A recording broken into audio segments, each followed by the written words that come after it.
مدینہ منورہ میں قحط آ گیا، قحط آ گیا، کیسا قحط آ گیا کہ بالکل گندم ختم، آٹا ختم، جو ختم، بارش ختم، خشک سالی۔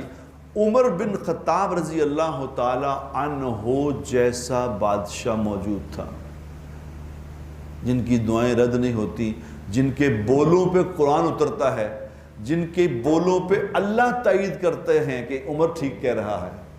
اتنا بڑا انسان، جتنا بڑا انسان اس زمین نے نہ کبھی دیکھا ہے، نہ آسمان نے کبھی دیکھا اور نہ کبھی کوئی دیکھے گا، اتنا بڑا انسان موجود ہے۔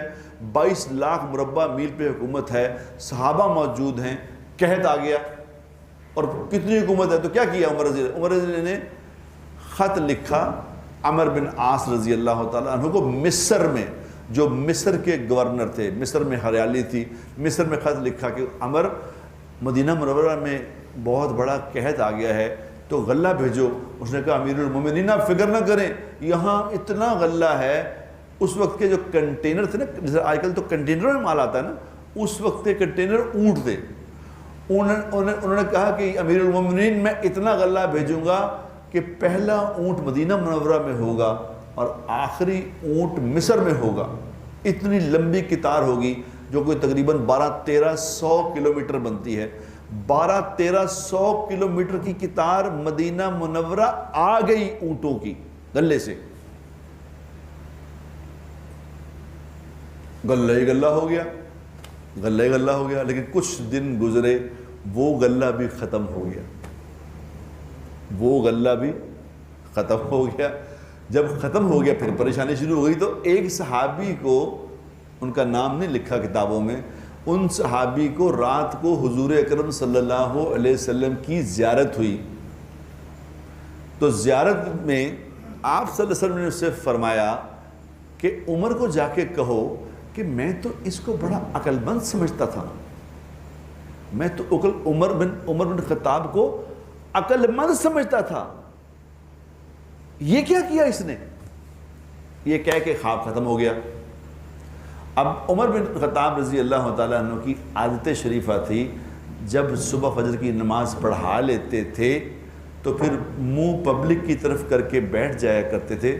اسی طرح حضور کی بھی عادت شریفہ تھی کہ لوگوں سے پوچھا کرتے تھے رات کو کسی نے کوئی خواب دیکھا، پھر اس کی تعبیر بتایا کرتے تھے۔ اب پوچھا کہ کسی نے خواب دیکھا تو ان صحابی نے کہا جی میں نے خواب دیکھا۔ کیا دیکھا؟ کہ جی یہ دیکھا کہ حضور نے فرمایا ہے کہ عمر کو کہو میں تو تمہیں عقل مند آدمی سمجھتا تھا۔ یہ کہہ کہ خواب ختم ہو گیا۔ عمر رضی اللہ تعالی عنہ عمر تھے، کوئی آج کل کے خلیفہ تھوڑی تھے، وہ عمر تھے۔ انہوں نے جب یہ خواب سنا تو ایک دم روتے ہوئے بقیع کی طرف بھاگ گئے، جہاں جنت البقیع بنی ہوئی ہے نا، اس کی طرف بھاگ گئے۔ جب وہ بھاگے پیچھے پیچھے لوگ بھی بھاگے، سارے لوگ بھی پیچھے بھاگے کہ امیر المومنین کو کیا ہوا، ایک دم چیخے مارتے ادھر گئے اور وہاں جا کے 2 رکعت نماز استسقاء پڑھی اور اللہ سے معافی مانگی کہ یا اللہ مجھے معاف کر دے، مجھے تو تجھ سے مانگنا چاہیے تھا، یہ میں نے عمر بن عاص کو کیوں کہا؟ مجھے سمجھ لگ گئی کہ میرے نبی نے کیوں کہا یہ، میں تو یہ کلمہ آدمی سے یا اللہ مجھے معاف کر دے، یا اللہ معاف کر دے۔ جو رونا شروع کیا، سب نے رونا شروع کیا۔ ان کے روتے روتے آسمان پہ بادل آ گئے اور بادل ان کے وہاں موجودگی میں بارش ایسی برسی کہ ہریالی ہریالی ہو گئی، سب کچھ ختم ہو گیا۔